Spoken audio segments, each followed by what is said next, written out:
passion pour la moto? Alors ça a commencé tout de suite quand j'étais petit. Mon père était passionné de moto, mais de piste, pas de motocross. Il avait des motos, en fait, tout gamin. Je me souviens qu'il partait, enfin je me souviens, on me l'a raconté souvent, puis j'ai vu des images où il partait lui avec sa moto travailler, etc. Et moi j'étais tout petit, je mettais un coussin entre mes jambes et je disais moto papa, quoi. Un de mes premiers mots c'était moto. Donc il m'a transmis ça par le fait de le voir sur des motos, voilà quoi. Puis après j'ai eu une première moto électrique, et une moto un moteur, etc. Et voilà.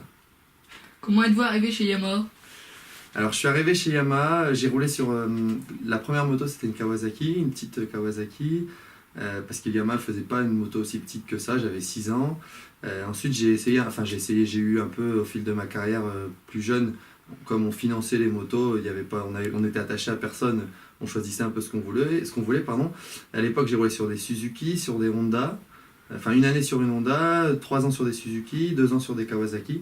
Et puis à 15 ans, je suis passé sur une Yamaha, mais toujours en privé, où c'est mon père qui avait financé la moto. Et à 16 ans, Arnaud Demester, pendant mes 15 ans, j'ai rencontré Arnaud Demester sur un circuit, qui est venu discuter avec mon père en me disant qu'il voyait des choses intéressantes chez moi et qu'il me présenterait chez Yamaha, qu'il avait envie de me présenter chez Yamaha. Donc forcément, nous, on a été super flattés.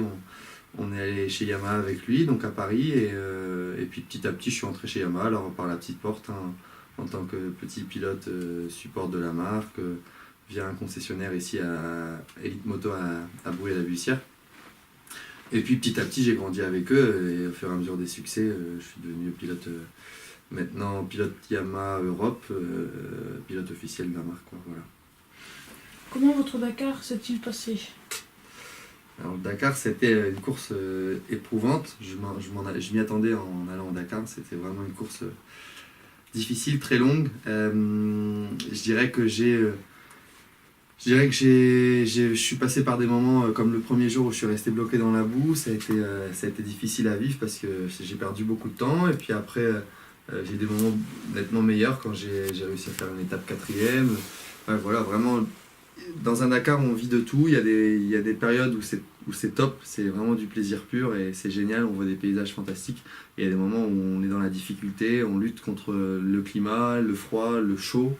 On a eu 0 degré en partant de Bolivie le matin et il faisait 52 degrés à La Rioja en Argentine plus tard. Donc il y a vraiment des gros écarts et c'est ça qui est difficile, quoi. Et puis pas dormir beaucoup. C'est bien. Quelles difficultés avez-vous rencontrées au cours de l'enduro? Alors au Touquet, j'ai eu un problème d'électronique sur ma moto. Quand je suis arrivé sur la plage, même avant que le départ soit lancé, en fait juste quand on est sorti du convoi, j'ai senti que ma moto marchait pas bien, elle prenait pas ses tours. Donc ça m'a surpris. Bon, j'ai dit c'est tout, de toute façon maintenant je suis sur la ligne de départ, j'essaie de regarder les câbles et tout avait l'air ok. J'ai dit je suis sur la ligne de départ, il faut y aller, et j'ai tout de suite vu qu'elle allait pas bien, donc j'étais pas devant au début, alors que souvent je pars plutôt bien, et là je suis parti plutôt vers la 10e place, ce qui n'est pas mon habitude. Je faisais vraiment tout ce que je pouvais pour essayer de ne pas perdre trop de terrain, mais je me faisais distancer par la tête de course parce que sur le terrain plat, j'avais besoin de la puissance de ma moto et malheureusement j'avais pas toute la puissance. On s'est rendu compte après que c'était un capteur électronique en fait qui était en défaut, chose qui arrive une fois sur 100 et qui arrive sur des motos d'occasion. Là c'était une moto quasiment neuve, donc c'est assez surprenant. Mais j'ai dû rouler comme ça, donc j'ai fait tout le Touquet comme ça, et en fait finalement quand le terrain s'est défoncé, j'ai pu exploiter différemment mon moteur et puis faire la différence vraiment par le pilotage et la technique et aller gagner, quoi. 2-1 et victoire pour Adrien Van Beveren. Magnifique, magnifique, magnifique. Quelles ont été vos préparations pour votre premier Dakar? Premier Dakar, j'ai vraiment accentué sur la navigation. Pour faire le Dakar, il faut utiliser ça, c'est un roadbook. C'est ce qu'on vous donne tous les jours. Alors quand on vous donne, il y a en noir et blanc. Et ça s'étudie. Donc tous les jours au Dakar, on étudie ce fameux roadbook. On prend des fluos, des crayons fluo, et on vient noter tout ce qui peut nous servir. Donc par exemple, là, pour vous expliquer en quelques mots, sur cette case-là, au kilomètre 267,58, il y a un début de zone limité à 50 km/h. Donc là, j'arrive de zone non limitée où je roule le plus vite possible. Ça se met à être, c'est en zone limitée. Et puis ça va tourner à droite au niveau du poteau.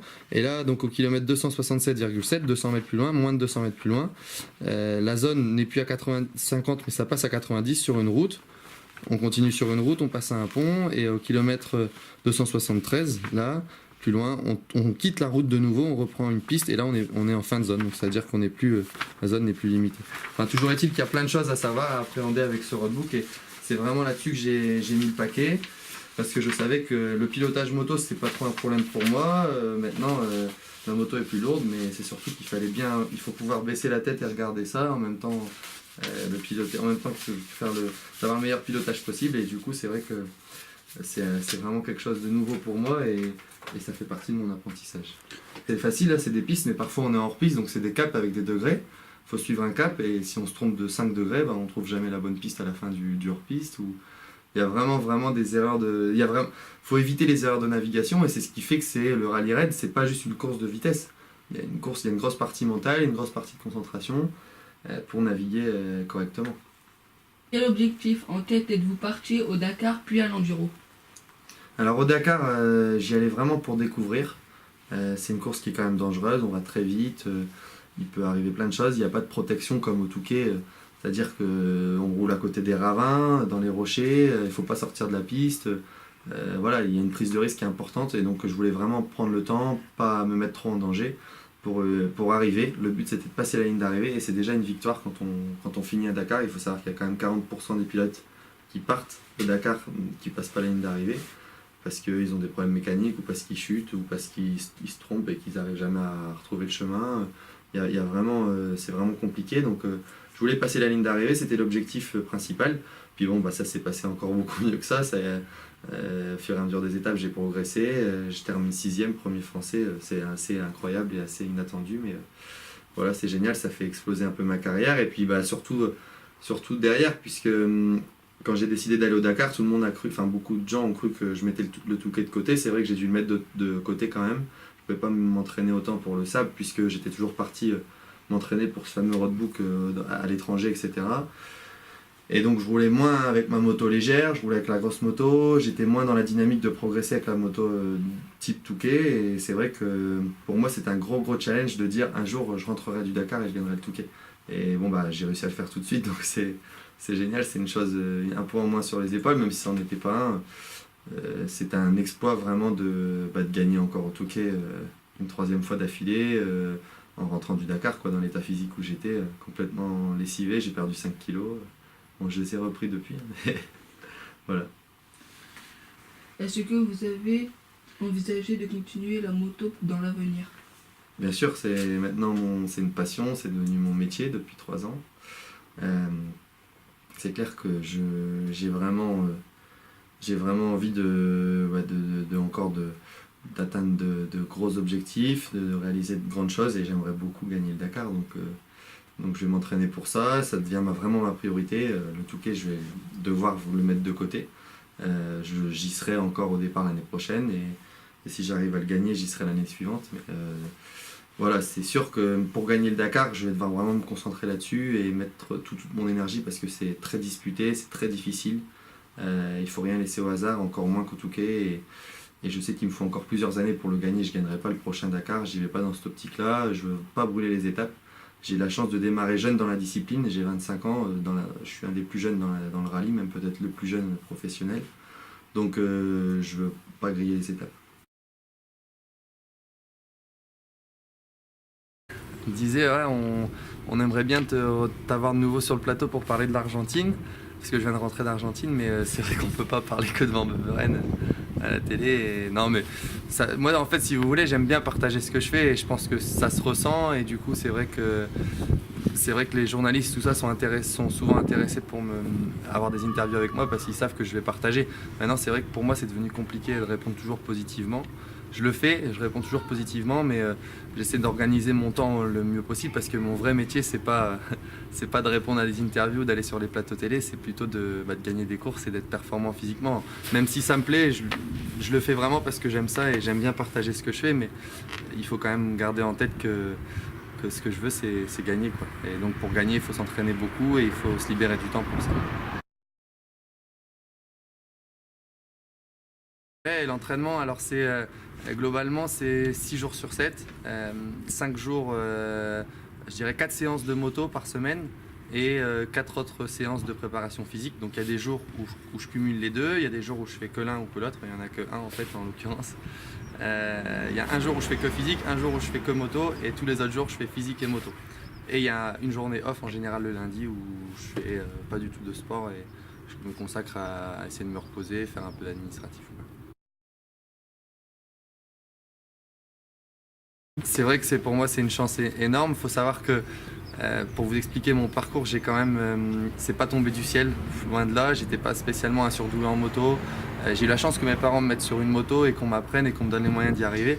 Par contre, j'ai toujours eu des règles de vie, me lever à une certaine heure le matin, de faire mon lit, de ranger mes affaires, d'aider mon père à nettoyer la moto et mes bottes, etc. le soir quand on rentrait de l'entraînement, de soigner mon matériel. Et puis voilà, des règles de vie qui font qu'aujourd'hui j'ai réussi, peut-être des règles de travail où ça tombe pas du ciel. Pour devenir champion de moto, j'ai chuté lourdement, j'ai chuté, j'ai dû écouter vraiment les conseils de mon coach. J'ai parfois roulé dans des conditions où il pleuvait et j'avais froid et ça faisait déjà 2 heures que j'étais sur la moto et il y en aurait 10 qui seraient rentrés chez eux pour boire un chocolat chaud et je devais encore rester, continuer et je le faisais parce que j'avais envie de réussir et puis aussi parce qu'on m'a appris les choses correctement. Mais voilà, il faut savoir que dans la vie, je pense que ça soit pour faire de la moto, du football ou n'importe quel sport, il faut vraiment se donner du mal. Et puis après, les succès sont d'autant plus, je dirais, bons à savourer. Enfin, sont d'autant plus savoureux quand on se donne vraiment du mal. Comme là, cette année au Touquet, j'ai dû donner, je sais pas comment j'ai fait pour donner autant d'énergie. En rentrant du Dakar, j'étais complètement épuisé. Gagner là, c'était pour moi un gros challenge et j'ai vraiment mis tout ce que j'avais. Et quand j'ai passé l'arrivée, c'était un bonheur de folie, quoi. Comme jamais, même peut-être encore plus que ma première victoire. Et c'est quand on se donne beaucoup de mal qu'on a de la satisfaction. Si on se donne pas de mal, ça n'a pas de goût en fait.